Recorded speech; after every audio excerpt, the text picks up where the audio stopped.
Welcome to the Believe the Hope podcast, where inspiration meets reality. Join us as we delve into stories of resilience, triumph, and the relentless pursuit of hope. Whether you're seeking encouragement or simply a reminder of the power within us all, this podcast is your guide. From personal journeys to expert insights, we explore what it means to believe in hope against all odds. Get ready to be inspired, uplifted, and empowered. This is Believe the Hope. The only people who don't have problems are dead. So it's the toughest thing to do, but it starts with having some kind of daily mantra. Praying's a good thing, meditating, counting your blessings, waking up and going to bed, not with your phone or scrolling to see how many likes you have, to see if the outside artificial world is validating you, but maybe waking up before you grab your phone and have 10 things that you feel, 5, 3, 1, that you're grateful for. And then before you go to bed, rather than check your emails or the same thing, ask yourself what you're excited about or what you're grateful for. Those little things that cost nothing other than minutes, sometimes seconds, and no money, have the biggest impact on people's lives.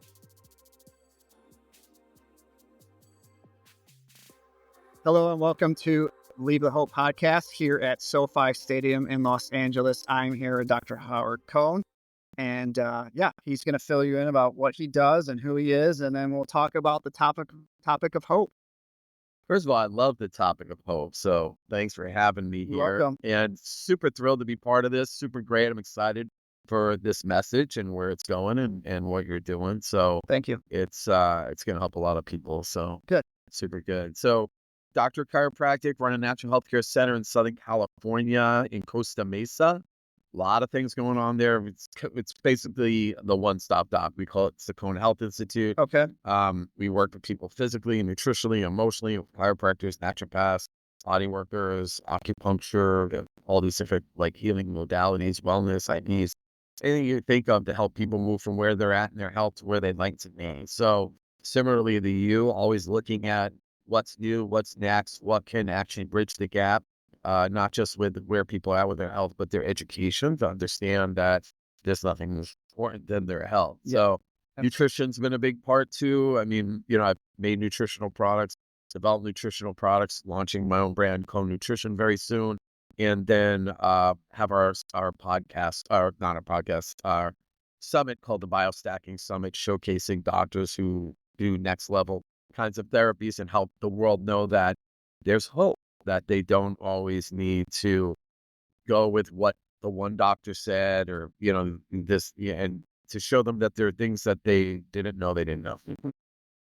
Obviously, you're giving hope to lots of different patients and clients and variety of places, not only in LA, probably around the world with your institutes and your facilities and your supplements. But one question I always ask, because everyone has different unique experiences, what does hope mean to them personally? What does hope mean? Hope is knowing that the situation that they're in now does not have to be the situation that they stay in, that there's more, better, different, always out there. And it can happen for them in an instant. It doesn't have to take forever. I love the word hope. We were kidding around before. I have a house in a town called Hope, Idaho, believe it or not. And as a chiropractor, I remember seeing a chiropractor lecture at actually CalJam. Okay. And they talked about what we really sell for people is hope, is a different drug. It's called Hopium. Yeah. Yes. So hopefully we can bring more Hopium with this episode. In your life. And everyone that has ever interviewed and discussed hope has always been somewhat similar story, where it's about something better on the other side. It's about something that's greater than themselves. It's about having faith that at the unknown, but also knowing that's the right purpose or movement going forward to something better for them. So so that I love that. Yeah, I mean, people are suffering. A lot of things happening. The world is a really interesting place at this time, and depending on what you plug into is going to depend on how your day goes. And if you're watching the news or you're scrolling all day and you're Your life is not about finding the beauty or the good in other people and things and situations, or when things look like they're bad or hopeless, that there's always a lesson in it or a gift. And as you know, doctor comes from the Latin word docere, which means to teach, or goes to show people that, their body can do wondrous things, and if they allow it. And at the end of the day, the most important thing is for people to get their power back. And I think, as you probably see, when people become ill or they have health issues, it's because they somewhere along the way gave their power up to somebody or something, and that's when it all started to go south. Which brings me to my next question. It's kind of good segue on that is I like to have my guests give a specific time or a trial in their life to help people relate to that, where they had to rely on a lot of hope when things didn't look best the greatest for them. So can you think of an example that you had? Yeah, probably a lot. I know just as a I don't know business owner, where you're you going with probably this. I get it. I know that Yeah. just as a business owner, there's a heck of a lot of those usually, but Yeah, I think it's all over the place about a lot of different things. I think this last 4 years has been an interesting thing. And I think it was a test of faith in doing the right thing. And I know obviously that's a lot different for a lot of people, and a lot of people have uh, awakened to different things, even if they made other choices years ago. But how you do anything is how you do everything, they say. One had to choose that, to love thy neighbor in spite. And um, I think Dr. George Goodhart, who's a founder of applied kinesiology, had a statement where he said, he would say, you don't have to like everybody, but you gotta love them. And I saw the statement once that said, love everyone. I'll figure it out. I'll sort them out later. yeah. God, so I think having faith and hope that this is temporary, even though it looked dark, like a very dark time. And thank God we had the faith and the hope to know that humanity was going to win. Loving the person for where they're at and whatever situation they're in, because everyone has from different experiences, and we don't know what those experiences of guilt, shame, fear, trauma, whatever that comes from. I think that's super important because the last episode I was just doing, I was talking about how you got to give blessings to people, you got to receive blessings for yourself, but also the power of words matter, and they can build or destroy. And so you do have to love your neighbor, and it's hard a lot of times. Yeah. And it's yeah, so that's a good lesson, because so as people are loving their neighbors more, as they're having faith that everything's going to be okay, how do they spread more hope in their own life as well as in the community? I think years ago. 43. Okay, you're still a baby.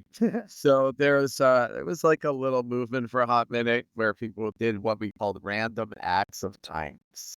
And I think how one can spread hope is actually look, pay attention, is to look for people that are not high on their life, and then do something. Sometimes smile at somebody, not just say hello, not just to compliment something about somebody who looks like they're having the most miserable day.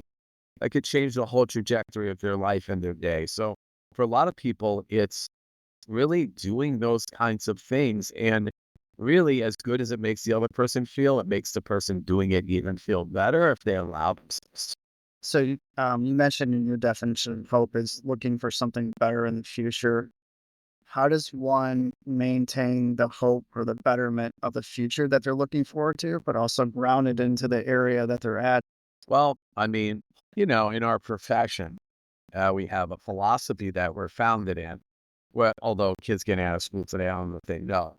But that philosophy was ADIO, and there used to be a school with that in its title, meaning above, down, inside out. So hopefully we all are, or most of us have an opportunity and the blessing to know that there's probably something bigger than us in the universe. Call it God, call it whatever you will.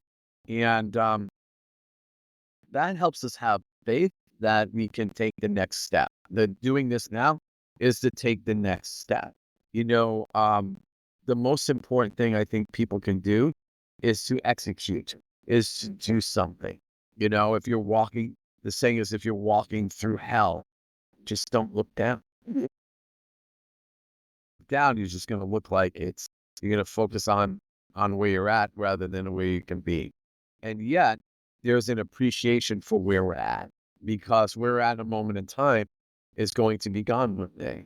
And then one day we're going to run out of time, wishing we even had this shitty moment. Yeah. So pain and discomfort and things not working out the way that we want is a sign of being alive. The only people who don't have problems are dead. So it's the toughest thing to do, but it starts with having some kind of daily mantra. You know, praying's a good thing, meditating, counting your blessings, you know, waking up and going to bed, not with your phone or scrolling to see how many likes you have, to see if the outside artificial world is validating you, but maybe waking up before you grab your phone and have 10 things that you feel, you know, 5, 3, 1 that you're grateful for. And then before you go to bed, rather than check your emails or you know, the same thing, ask yourself what you're excited about or what you're grateful for. Those little things that cost nothing other than minutes, sometimes seconds, and no money, uh, uh, have the biggest impact on people's lives. And one of the interviews that I did a few weeks ago, someone was describing that a tree, just like if there's a tree growing, it's not worried about the outside world. It's literally trying to be, how do we be the biggest, strongest, durable tree to withstand all storms and be as healthy as possible and grow as big as I can? And I think, and he was using the example that we should kind of think like a tree. And then he asked me if trees have hope. And I said, I have to ask somebody that's smarter than me about it. If plants or trees actually have hope. I go, I don't know. They might not have problems because they just look to being the biggest, strongest, most resilient, but they're always just focused on how to do that and be as prosperous as possible. I think that, like you said, having those gratitude moments, having the moments where even when things aren't looking good, that you can probably find something that's positive Yeah. in those moments. And hopefully you listen. If you don't, hopefully this podcast can help you bring more hope and positivity into your life as well. Interesting about the tree is that the tree will always also move to the light. And as you see, as a tree, it bends, it moves to the light, or your plant. If you bring a plant by a windowsill, it always bends towards the light. So if you want to live like the tree, which I highly recommend, you move away from the dark and move towards the light. Like BJ Palmer, who's on my shirt, said, it's a lot easier to light a candle. Which is funny because that's quotes come up probably 3 or 4 times as I'm interviewing people. Oh, really? Well, throughout the podcast. Message of hope. It is. It is. Is there anything else you'd like to add about hope or inspiration that we haven't discussed? Sure. I think, you know, since we're both health practitioners, I think health is a big thing to talk about. And I think we don't appreciate it until it's gone. And we spend so much of a declining life, unless you're fortunate enough to take a breath and that's it, um, in hopeless situations that put us under, let's say, crisis medical care that could have been prevented with different knowledge and tools about how we move our body, how we eat, how we supplement, how we think. I think all these things determine the outcome, but they also determine how well we experience everyday life to begin with. And there's always hope, no matter what. And there's always somebody that can help, just like there's always somebody that has it worse. I mean, you know, sometimes it's not, hope comes indirect. Hope comes from the philosophy of, I used to be upset I had no shoes till I met a man with them, you know? And it defaults us to gratitude if we pay attention that everything we feel hopeless about, everything we're bitching about, somebody's praying for to have in their life. if feel like my knee pain is hopeless, and yet there's somebody else that just lost their leg, they would trade everything to have your knee pain, because even though it's painful, it's a leg, and they have an opportunity. And even the legless person probably hopes that the technology of supportive artificial legs Yeah. continues to improve, so that they can be their little avatar and move around. So there's always hope. So How do people plug into you, learn more about you, and being healthy and get health and hope into their lives? Well, you can always find me on all these social medias, which are at stop DRHOWARDCOHN. There's the Cohn Health Institute, COHN, healthinstitute.com, and to see the other doctors and people we showcase and brands on the biostacking with an S, biostacking.summit.com. And that's what it's all about. Just like you, I think we're in a blessed world at a blessed time. The fact that you sit down to do this podcast when you could be doing 20 other things speaks volumes that you're here to help. Thank you. Yeah, thank you. So, yeah, we hope you enjoy this episode and put more hope into your life. And we'll bring you another episode of the Believe the Hope podcast. Thank you. Bye, guys. Hey, thanks for listening to this episode of the Believe the Hope podcast. We hope you would love to share the message of hope with others and help spread the message of hope in your communities as well as around the world. The easiest way to do that is to leave a 5-star review. If this episode or any of the episodes of this podcast have brought you any value, hope, inspiration, or more positivity into your life. So whatever device you're listening on, please leave a 5-star review and help spread the message of hope. And until next time, we'll bring you another episode of the Believe in the Hope podcast.